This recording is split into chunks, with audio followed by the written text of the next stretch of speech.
సోదరుడు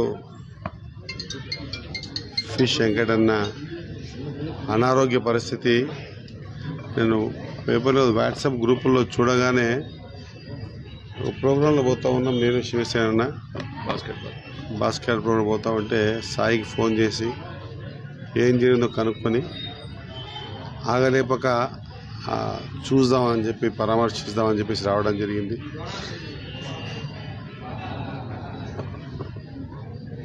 తన నటనతో తెలంగాణ మారుమూల యాస భాషను వెండి తెరకు పరిచయం చేయించిన వ్యక్తుల్లో 2-3 ఉంటే ఆ 2-3లో మన ఫిష్ వెంకటన్న ఒకడు.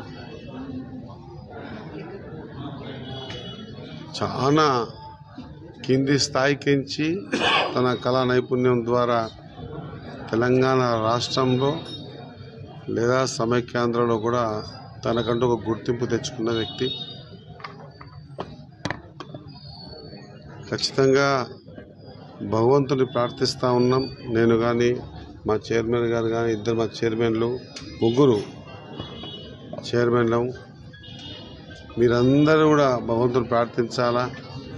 ఈ స్థాయికించి ఎదిగి ఈ స్థాయికి వచ్చి ఈరోజు అనారోగ్య కారణం చేత ఈ కళ ఆగిపోవద్దు.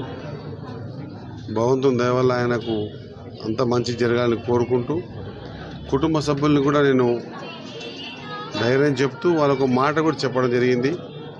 ఇంకా ఏమైనా ఫర్దర్గా ఆయన ట్రీట్మెంట్కి ఏమైనా అవసరం ఉంటే పూర్తి స్థాయితో ఖచ్చితంగా ప్రభుత్వం ద్వారా లేదా మా ద్వారా కూడా నేను కూడా ఆ జాతి బిడ్డగా ఖచ్చితంగా ఆదుకుంటామని చెప్పి కూడా చెప్పడం జరిగింది.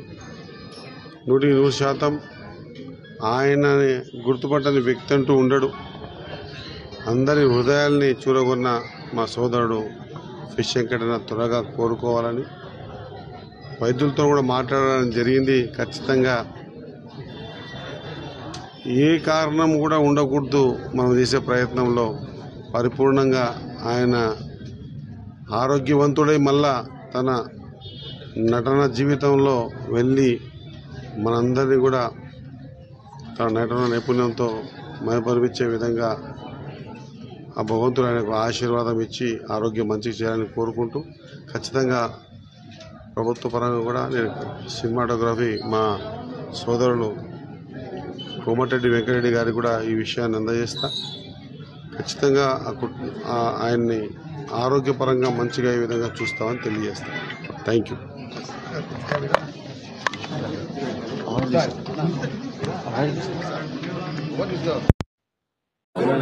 మంత్రి గారు లక్ష హ్యాంగ్ చేశారు.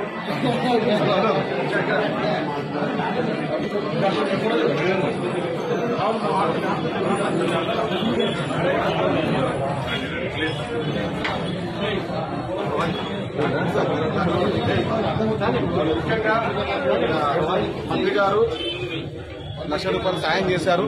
ఇది చాలా, ఎందుకంటే రాజకీయంగా కాకుండా వ్యక్తిగతంగా ఆయన శాలరీ నుంచి ₹1,00,000 ఫిష్ వెంకట గారికి ఇవ్వడం జరిగింది. ఎందుకంటే ప్రభుత్వ పరంగా పూర్తి సహాయ సహకారాలు ఉంటాయి. ఎక్కడ ఏ తోడ్పాటు కూడా ఏ క్షణం కూడా ఇబ్బంది పడకుండా అన్ని పూర్తి సహకారం, అంటే ఒక్క నయా పైసా కూడా కుటుంబం పెట్టకుండా పూర్తి సహకారాన్ని ప్రభుత్వం చేపట్టింది. ఫిష్ వెంకట్ గారిని కాపాడుకోవడం ముఖ్యమంత్రి రేవంత్ రెడ్డి గారు, అదేవిధంగా మంత్రి శ్రీహరి గారు అందరి సహకారంతో పూర్తి విధంగా కాపాడుకుంటున్నారు.